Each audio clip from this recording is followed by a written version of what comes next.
Hello and welcome, everyone. Today I'm here with John. John, go ahead and introduce yourself. Hey, John Ferry, president of a company called TAC. We do professional services support. Also spun out and set up a what I call a B2B SaaS startup. So living the startup life in the GovCon sector, which is an interesting sort of cross section and dichotomy, if you will.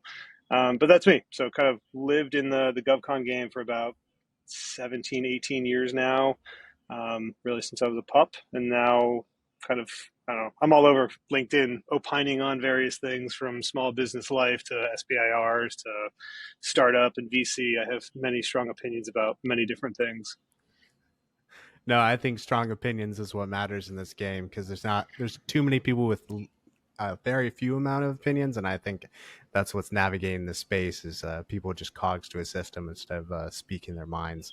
So I think it's incredibly important. So we were talking beforehand, and today we really wanted to hammer down on bridging the valley of death, which is in most companies' minds and even internally to the government. How do we overcome those barriers, and then touch on kind of the ATO process. Could probably have a consecutive multi-month podcast about that one, but uh so what's your initial sessions? When we talk Valley of Death, for context, more or less, so in case you're not intertwined with the defense tech world, so the Valley of Death is basically I can onboard you, but you getting funding and sustainability is probably a 5 to 7 year pipe, is kind of the lens we're talking about. So what's some of your initial accessions to that kind of world, and how do you feel about that definition?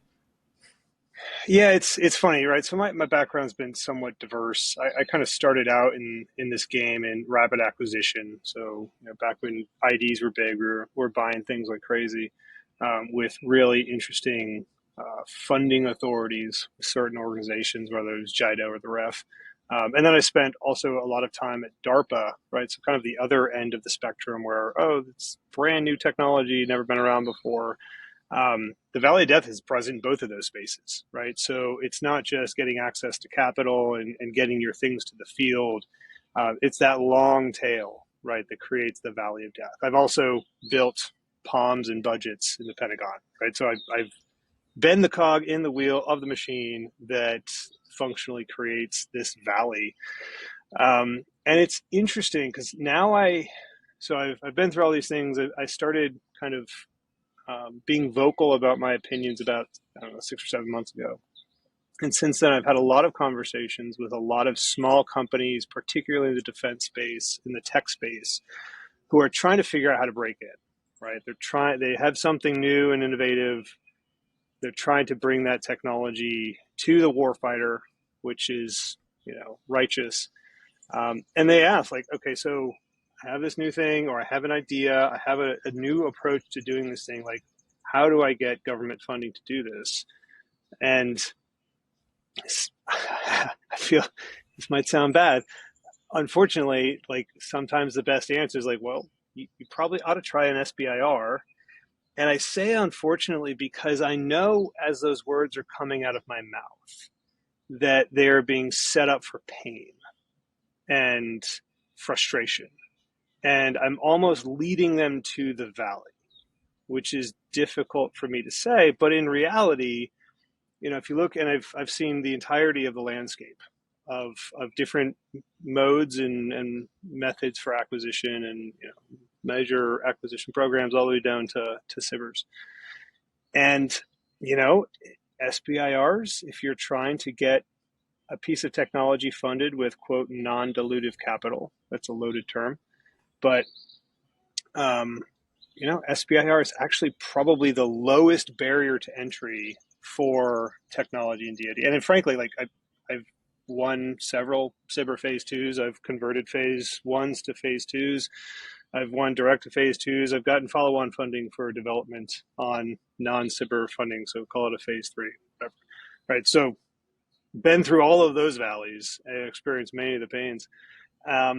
And the challenging thing is, and so like, yes, you can get money from that program to put into developing technology. That's fantastic. I think part of the challenge is that there is a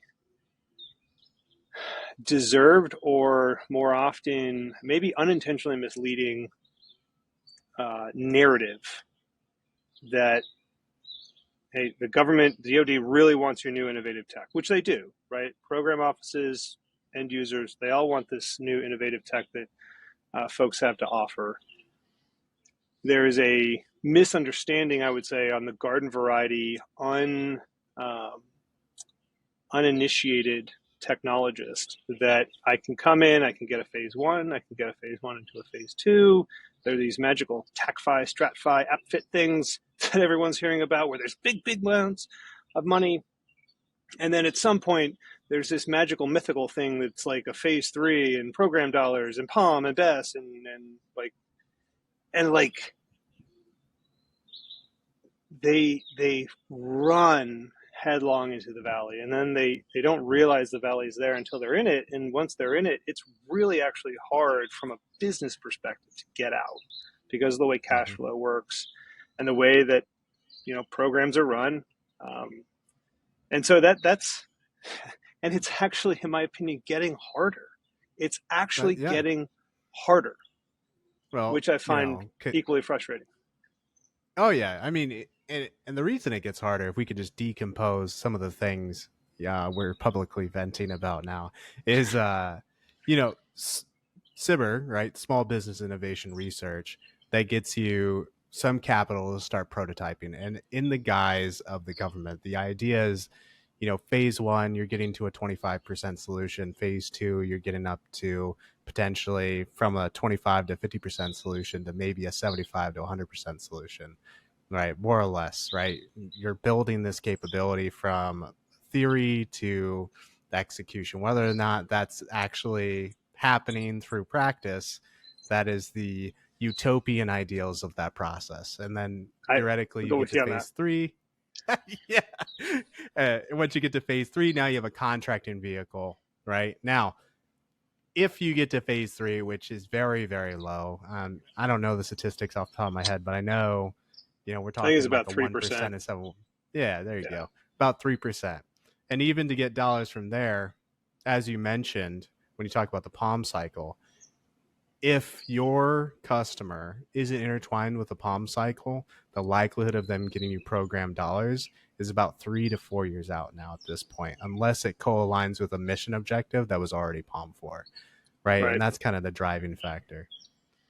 And I think that's one of the first things I tell folks, and I wrote a whole blog post about this, was when you say customer, what do you actually mean? Right? Because most folks, and again, if you are uninitiated, you didn't grow up in the DoD tech space. When you say customer, people naturally think, well, it's the person who's going to put the thing in their hand and they're going to go use, right? Like that's what people expect to be their customer. Because in the commercial industry, that's what it is, right? Their customer is almost always, unless you're talking massive scale enterprise sales. If you're talking like you're buying some piece of software, your customer is your user. Well, in the government, in Mhm. DoD, your customer is not your user. Your customer is a program officer, right? It's a field grade or a GS who will probably never use the thing that they're buying from you. But the technologists, rightfully so, focus on the end user and almost to their peril because they get a lot of good feedback from the end user. They get all the DevOps and all that stuff. And then they get to the point where it's like, okay, well, who's going to pay for this now? And the end user goes, dude, I don't know. I don't have any money. I don't even have an impact card, right? Like, and so the technologist is like, you led me down a blind alley. Where's the money at? And 9 times out of 10, that end user actually doesn't even know. I was an Hmm. end user, right? I was a ground pounding knuckle dragger. I didn't know who the program office was that gave me my M4 carbine. I couldn't lead a technologist in the right direction if I wanted to, nor would I have any idea how to navigate up the chain of command to find that person. Now, there's variation in that, but again, like they don't tell you that up front. That's not on the SBA website, right? That's not on the DoD CIBR website. Like, hey, spend a little bit of time with the end user, but really what you need to do is start harassing the PEOs, right? That's not in the 101 briefs. No, I mean that's you hit it on head on the nail, right? When you're a commercial company that normally caters to commercial, and you're getting into defense, you're now breaking this paradigm where the purse holder and the customer are not the same thing. So now your purse is somewhere in some command, and they might not even think of the purse holder, right? And then there's that conversation of who's paying what because it's a zero sum game. So if your capability doesn't fit into their niche world, right, you're going to be passed around that buck for a while. I tell a lot of people a lot of stories of companies I've worked with over the years. The most current one I've worked with, we started Sibbers with them in 2019. It wasn't until 2024 fiscal year we got them official dollars and then got moved into a POR. That is how Yep. long that kind of like from start to finish. And we're not even finished, right? And then the ATO Right. wasn't even wrapped up until a year or two ago, which Oh is yeah. that's a revolving story. Well, and let me state for the record, right? I was an Army guy, right? I did my time in the Army, and I worked on the Army staff as a support contractor. I've seen basically every corner of the ecosystem when I was at DARPA doing tech transition. I don't think anyone does this sort of technology transfer and specifically contracting as well as the Air Force does. Like, Air Force actually has officer career fields that are contracting, and I've seen more contracting innovation and knowledge generally about like how to get stuff done generally in the Air Force. You go to the Navy or the Army, like, God bless you, holy smokes, like they get, and like, I'm not throwing shade on 1102s, right, contracting officers, but like, they know how to buy their thing the way they buy it, and variation from that is in many cases challenging. Um, No, no. yeah, And and I think you ATOs. highlighted a. Go ahead. Sorry, go ahead. Sorry. No, I was going to go on another riff. ATOs are the end of the road. Like, let's talk about CMMC a little bit, right? Let's talk about what it actually takes to run a small business in the defense industry, right? Like, so you come in the front door, you come into SBIR, and there's the TABA money, right? The TABA, I don't remember what it stands for, but it's basically like a little bit of cash that gets handed off to a third party, and that third party does some like business consulting for you, which legit is valuable, right? There's a lot of technologists that have no idea how to write a business plan, so that is um, that's net value. That said, getting CMMC compliant so you can store and process CUI data, like just receive encrypted emails from the government to do real work. You have any idea how much that costs a company? That's like $100,000 plus. So yay, I got a Cyber Phase 1 to write a white paper. Like, okay, that's fine. 150 grand, like that'll pay my staff for 3 months to write the white paper. Doesn't really get me anywhere, but it'll keep my lights on for a little while. Now I want to go win this SBIR Phase 2, where all of these DFARS 252 clauses start popping in. And suddenly, one, two, skip a few, I need to drop that same amount of money just to be able to receive the emails from my contracting officer legally, right? So, like, there's that whole piece before Mm-hmm. you even get onto a contract. And then you start executing the contract. Yes, let's go through the ATO process. Assuming that you even have the engineers on staff that are capable of engineering your product to NIST 800-171 or 853 standards, like, that's another massive cost. Throw tab out the window. No one's dropping 300 grand on a cybersecurity expert or a cloud engineer. And then, like, what cloud do you actually put it on? Do I put it on my cloud in GCC High or Azure GovCloud and control it on my side? Do I put it on Platform One? Do I put it on a third party deployment platform that costs several $100,000 a year just in rent? Do I sign a yearly contract for that so that I can operate this thing that is in the fledgling stages, right? We're not even talking 3 years down the road when I'm actually being funded by like base proc dollars or O&M money. We're talking like I'm still in sort of early prototype, early deployment phase, this thing could go south at the, wind blows, and I'm dropping 500 grand just for cybersecurity compliance. Mhm. Yeah, I mean the average cost total average is about $750,000 for most companies. I mean, and that you just kind of breezed over. I mean, you have so many stigs you're gonna have to read. You're gonna have to do all these compliance, and then you know, luckily there is some guidance saying what cloud, right? And that's platform one. There's a memorandum that came out in 2021 now that kind of guides you to that. But you don't know that going in. Most of these times, these companies come in, they have a piece of software that they've piloted, they prototyped, and now they're trying to get funding. And then they get through their cyber, and then they're like, oh, okay, well, I was able to experiment, but now maybe it does align with the mission objective, and it's like, hey, by the way, you're gonna have to get an ATO at the level for our mission requirement. You have to do all the things you just said and fund this and get all your engineers.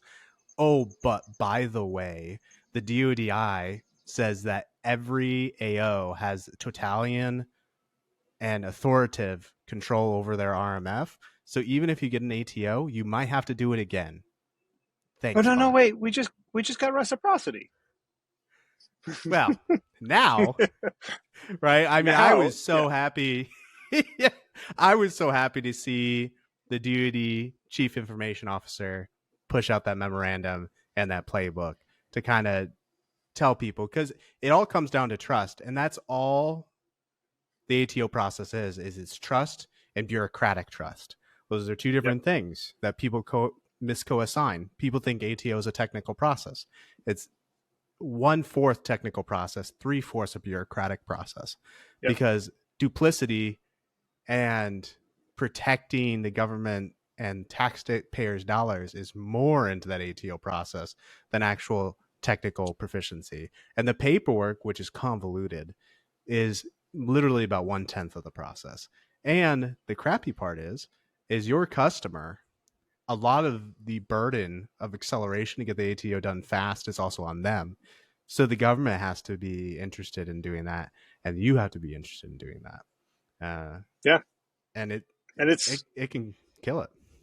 yeah, no, and like, let's not let's not sneeze at the amount of straight like paper documents that one had, the system security plan that you have to generate. This is not a trivial thing, right? This is hundreds of pages of policy that you have to write for your thing. Fine, cool, whatever, right? So there's like the small amount that is actually configuring your system properly. So you have to pay to have the right people do that, whether you own them personally or you hire a consultant. And then you either have to write or hire someone to write the documentation that's required, right? Great. And then, yeah, and then it has to go through the bureaucratic process, which it's part risk, it's also part responsibility, right? Because, and I've experienced this personally. AO over here with a customer base or a subordinate purview of users, uh, they have responsibility over that group. Well, they don't have responsibility over this group over here. So no, no, no, now you have to go get that AO. And yes, there's reciprocity, but what that really means is this AO over here has to then accept the audit and all the work that the other bureaucrat did, right? So that's not necessarily, it's not like, oh, I have reciprocity, so now every AO in the world is going to just magically stamp my thing for their users. No, no, no. Every AO should, in theory, trust the work of the other AOs. In theory, we'll see how that plays out, right? But to your point, right? It's trust. Does one AO trust another AO? How does that filter down? It is better than it was 2 weeks ago. I can say that firsthand. But it's still a massive process. And if you're on like a razor's edge where this is like your thing, like you went all in on one product and you're trying to get it across that valley, holy smokes. There's a lot of companies that can go out of business because of just, you know, how slow the process turns. Yeah, I mean, when I talk to companies um, that are wanting to break into the space, I don't care what your product is. I don't care what you're trying to broker or whatever it is. What I care about is where your heart is and how you've diversified, right?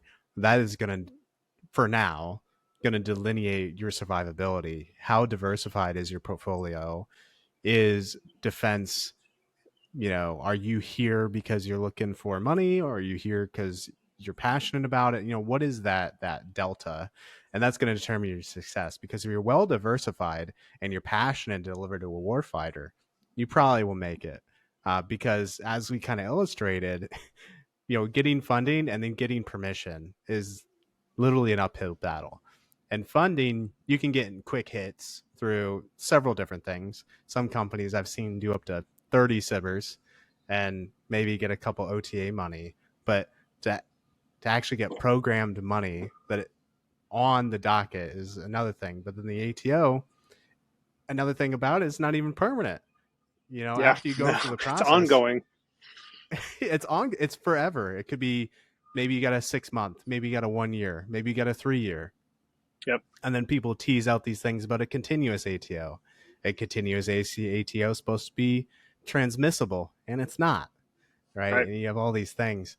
So to me, and I don't know what your sessions are, if you want to succeed, you have to have that diverse portfolio and have protections in your company, where you'll probably be bleeding dry on the government side until you achieve some kind of programmatics, some kind of program of record.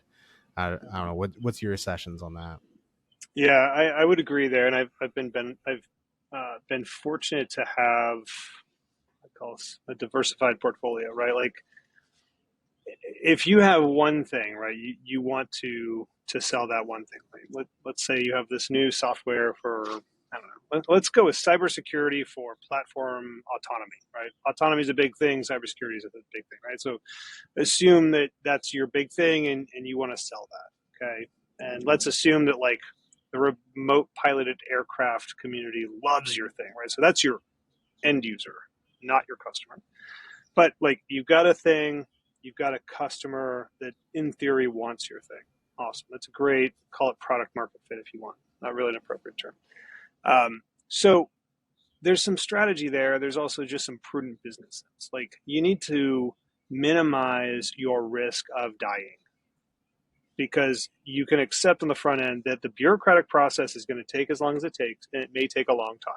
So plan for it to take 3 years to actually have a survivable product that you can sell. Because, as you said at the beginning, like, the budget and POM process and how PE lines work and requirements are like, and actually, if you go to like real big defense contractors, their sales process, their actual, no kidding, like, sales pipeline process is usually about 24 to 36 months long. If they're going to sell something, they're planning 3 years ahead, because that's just the way it Mm-hmm. works. It's just fact. So, like, just accept reality for what it is and plan for it, or else die in your dreamland. So step one, like, okay, this is my thing. I've got a user, great.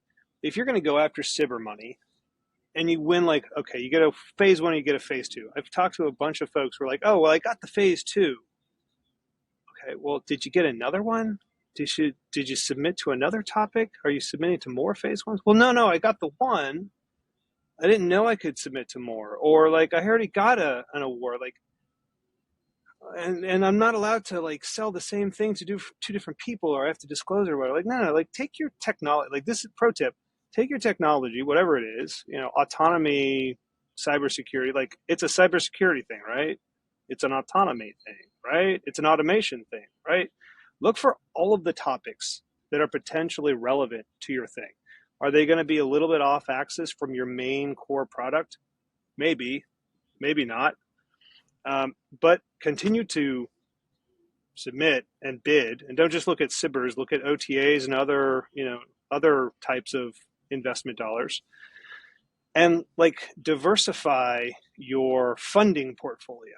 Right, the money that's coming in that's going to fund your developers and fund your staff and keep your business alive. Because as much as you love the end user is not going to get your thing if you go out of business. Right, so no matter what you're driven by, you need to protect your bottom line. So that's number one, like, diversify your revenue streams. If you can do that with services, great. Services are fantastic reoccurring revenue. If you can do that with multiple investment channels, fine. If you want to take VC money, right, that's on you. But that's like number one. Don't just look at your thing as a monolithic thing. Look at it as a system that is a component of parts, and look at your team, right, your company as a team of people with capacity and capability. So again, like, is it maybe a little bit off axis from you investing in that core product? Maybe, but it can also keep your company alive, keep your payroll paid, right? So that's number one. Number two is seed topics, right? If you have a community that wants your stuff, they can seed topics with a program office or an R&D office, right? They can write specific topics that sound very similar to your product. I hate to break it to you. That's how the folks who make hundreds of millions of dollars in SBIR funds, that's how they do it. They go to the program office before the SIBR rounds come out because they know how the process works, and they seed the topic with the program office. So 1, 2, skip a few, 3 months later, a topic pops up on DSIP that looks just like their product, and they pitch to it. Like, just know the game. Like, you can call it unfair, you can call it wiring or whatever you want to call it. I don't care. That's the way the game is being played. So you can either play it better than everyone else, or you can whine when you lose. I don't care. I mean, So what you just said though, it's how the world works. Yes, defense, government, and these big companies have created this extremely bureaucratic process, but you got to remember there's still people at the end of the day, and yep, people know what they want. So the bias, they're going to build things what they want, whether they're aware of it or not. Because yep. whether they say, I'm writing this to remove emotion, I'm writing this to remove judgment, once they see something they want, they're not going to move from it. And that's just a human trait. Yeah. I mean, that's long sales, right? In traditional GovCon, that's called long capture. Step one, build a relationship with the person who actually spends the money, right? Build a relationship with the person who spends the money. That's like capture 101. You can go to all the business development classes and learn that, right? Build an actual relationship, because at the end of the day, to your point, people want to do business with people they want to do business with, and they want to do business with people they like, and they want to buy things when someone has told them that their thing will solve that problem, right? So if I have a problem and I have money and I build a relationship, you build a relationship with me, and I have a problem and you have a solution, I'm going to buy it from you, not from the schmuck who's never talked to me before. Why would I ever talk to him? I don't trust him, right? So that's just like fundamental business, but it's hard, honestly, for small companies. Everything is a zero sum game, particularly when you're like below 20 bodies and you can't afford to have a dedicated business development person, and the CEO is also the chief bid writer, right? Like, I'm writing all the proposals and I'm also doing all the payroll, right? It's a zero sum game. Very difficult to spend additional time on relationship development, but that's like almost the most important thing. So those are some really core things. The number one thing I tell people, and this goes back to the customer versus bill payer, right? The customer versus user analogy is find your user. User is definitely first step. If you cannot find a user, if you can't close your eyes and envision the user actually functionally using your thing for their job, like if you do not have enough understanding of the military, the force, DoD writ large, whatever it is, to know whose job it is to use your thing, you need to do a lot of homework until you can figure that out. And no one's going to do that work for you, right? You can talk to a lot of folks, but like that is foundational. If you do not, with 100% certainty, be able to close your eyes and imagine an actual person using your thing, ideally a lot of people, because that's your total addressable market, then you're dead in the water. Don't build solutions for people who don't have problems, right? And I've seen a lot of solutions looking for problems. So that's number one. But once you find that user, and ideally you've talked to them, they validate that they would like your thing is better than the thing they currently have, or they have a problem that there isn't currently a thing for, great. Step two is find the person who buys that thing for that person. There is, at all times, if there's a person wearing a uniform that has a thing, has a capability, I don't care if it's software or hardware or a combination of the two, there is a person who has the responsibility of spending money on that thing. Full stop. It's a fact. It's the way the bureaucracy works.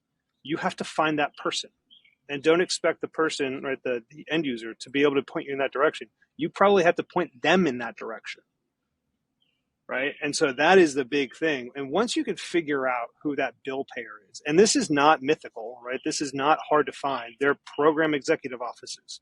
You can pretty well drill down into who buys what thing for what people. It's a linear function. Once you find that actual bill payer, you then have to do the backwards planning of where you are in technology readiness level and capability, in contract status, all those things. And you have to be able to draw the line between where you are today and where your future state is with them spending their program dollars on your thing. And there's a lot of stuff that goes into that. There's your own internal company capabilities. There's getting actual contracts. There's all the what I call the merit badges of GovCon, right? All um,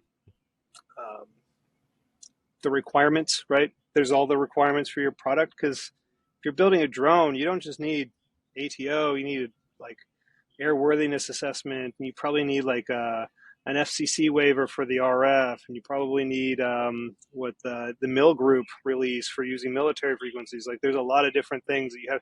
If you have energetics on there, like holy smokes, there's a whole ATF process you have to go through. So it's very specific to your product, but you're not going to get to those program dollars unless you've gone through all of those wickets. So the best way to get through those wickets is to figure out what they are and then lay out a plan to get through them. And then figure out how long it's going to take and make sure you make enough money along the way to stay alive.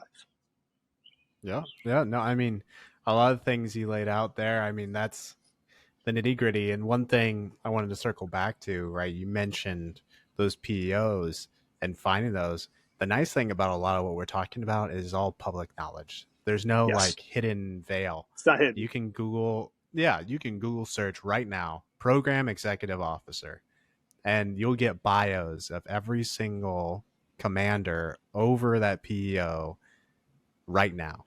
And then you Yep. can start reading into what that PEO does.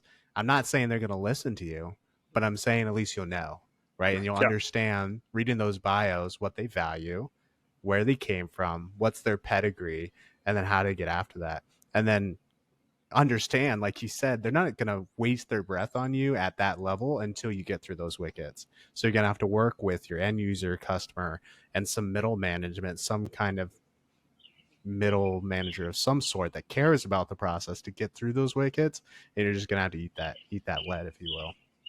Yep. So I No, guess and it segues into, oh, go ahead. no, I was just gonna say, like, you start at the PEO level, and then you drill down into the program manager level, right? PEOs up top level, and then PMs underneath them, maybe project officers beneath them, depending on how deep it goes. To your point at the beginning, that's a real actual person who gets up in the morning and exists on LinkedIn and probably goes to conferences, right? They have their own. Some of them speak publicly. Some people show up publicly. If and it's generally one person who is going to spend money. Maybe four people if you count all four services, the Space Force, whatever. But it's one person who's most likely going to spend money on your thing. You just have to find the one or the one job title, if you will, and focus on that person. If they're going to show up at a conference, show up at that conference. You know how to know whether or not they're going to show up at the conference? Follow them on LinkedIn and see what they say in public. Most of them let you know if you're going to call their small business advocate and find out whether or not they're going to show up at a conference. Get FaceTime with these people. Let's build a relationship. Yeah, no, I mean, that's kind of the hidden gem too, is those conferences. What's their topics? How can I get in there and have a booth that is going to cause them to engage? Don't expect to show up and linger around an open conference hall and run into them, right? You need to have some kind of marketing strategy. A lot of the more successful companies I've seen, they've just done so much of an IO campaign at these conferences. When people wake up and they have a capability, they just call company X they've seen 1,000 times at these conferences and just go with Yep. it. Yep. Yeah. And I guess so. Kind of the final piece, as I was attempting to segue into, was, a lot of things were said on how to overcome the broken system. What sessions would you have to fix the broken system? I've thought about this a lot, and I'm in a dyed in the wool, call it like a cradle Catholic in this sense, right? I've lived in the traditional space for so long. I've taken a lot of DAU classes, right? I was a certified defense financial manager with acquisition component. It's really tough. Um, and that's why, in my opinion, you see a lot of the sort of what I call band-aid surgery. Right? There's a lot of bootstraps around the traditional acquisition process, whether you want to talk about SBIRs and OTAs and CSOs, all those like middle tier acquisition approaches, which apparently is making some headway. It's tough. Are we going to change the major JSIDS process? Probably not. Right? It's just so mammoth. And I don't care what you say about the PPBE Reform Commission. I read the suggestions. Really not any major shockers there. Are we going to reform the PPB&E process? Probably not. And there's a lot of reasons for that. A lot of it comes down to power, right? Congress has power. The Secretariat has power. There's ways that those powers flow. And the way that's structured right now has fairly structured power control. And that's why we live the way we do. I think the best thing that anyone I could like, the best thing to do is number one, just take reality for what it is. There's a lot of people right now griping in public. I mean, there's a like multi-signatory VC letter griping about how little VC-backed companies have gotten from DoD. Like, sure, you can scream into the void if you want. I don't see anything changing. Right? Congress is not going to cede their control and their power. The Secretariat certainly isn't going to cede their control and their power. Everybody thinks that like, oh, you just give all the acquisition authority to the COCOMs. Hate to break it to you, you're just moving the ball, right? The cheese is just moving to some other bureaucracy that actually isn't set up for this. So that's not a panacea either. I think the best thing that folks can do is just accept reality and then accept the way, like learn the way the game is played and then play the game. If you sit around complaining about the rules of the game and the field, right? Like this is a soccer pitch that's too big or too small, and when this isn't how I play. Sorry, that's the way the game's played. You can either play it or you can lose. Yeah. And really, the best way to do it is just like, and it's not the easiest game to play. It is fairly simple, right? Convoluted, all that stuff, but like learn how to play the game and play it better than other people and win. I mean, I could give you all kinds of ideas about how to reform JSIDs, but it's not going to happen. So, like, why pontificate about fanciful things? Yeah, yeah.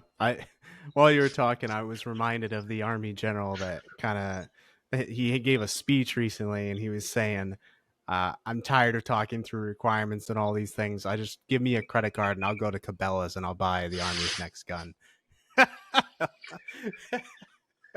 and, That's and it that's how the everyone views the system. General X loves my thing.